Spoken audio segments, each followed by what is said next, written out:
চার দিন চতুর্থ দিন হয়েছে তো আমি বিষয়টা শুধু নিউজেই দেখছি আজকে হানিফানি মোড়ে ওনার একটা মাদ্রাসা আছে পরে তাকে দুইজন লোক তারা প্রথমে সে কনফিউজড হয়ে গেছে যে আসলে আমি যাব কি যাব না এক পর্যায়ে তাকে পিঠে হাত দিয়া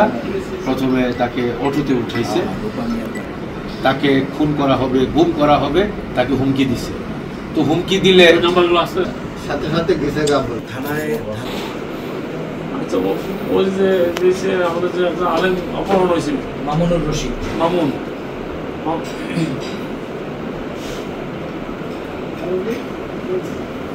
এটা তো ভিডিও ফুটেজে দেখা যাচ্ছে যে আরো দুজনের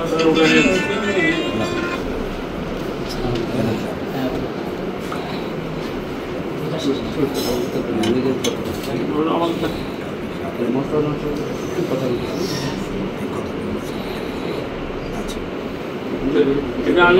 এখন আসছি মাদ্রাসায় আসছি আমার বাবা আমার পাশে আছে আর আমাদের হেফাজতুল ইসলামের কেন্দ্রীয় নেতা আছে একজন সাথে এখন এটা আমরা কি হেল্প করতে পারবো কিভাবে এটা কাজটা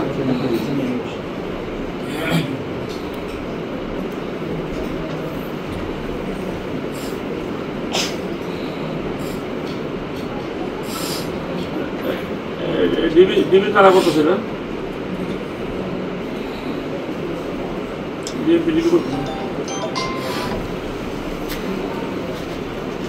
আশা করা যায় ফাইন্ড আউট হবে আজকের মধ্যে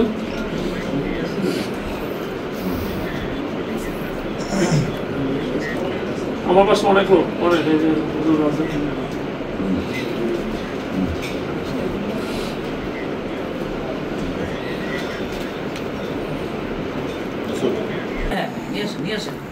ওনার ওয়াইফ তারপর ওনার আত্মীয় স্বজনদের সামনে খুব কান্নাকাটি করতেছে যে জীবিত করা যায়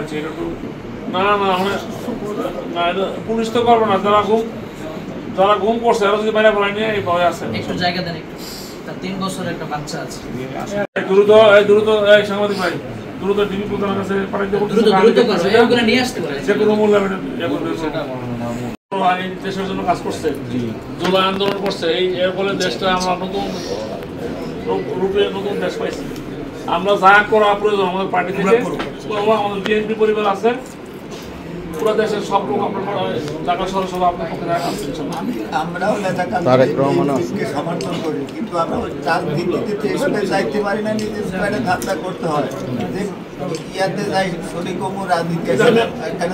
সাথে ভাই কথা বললো আমি কথা বললাম উনি বলছে সর্বোচ্চ ড্রাইভ দিয়ে আমি বের করার চেষ্টা করতেছি কারণ কাগজগুলি পাঠাইছো জিডির কফি আমি দিয়ে দিছি সবগুলো ইস্যু লক্ষ্মীপুর নিজাদ্রি এলাকা আমি এগুলোর সাথে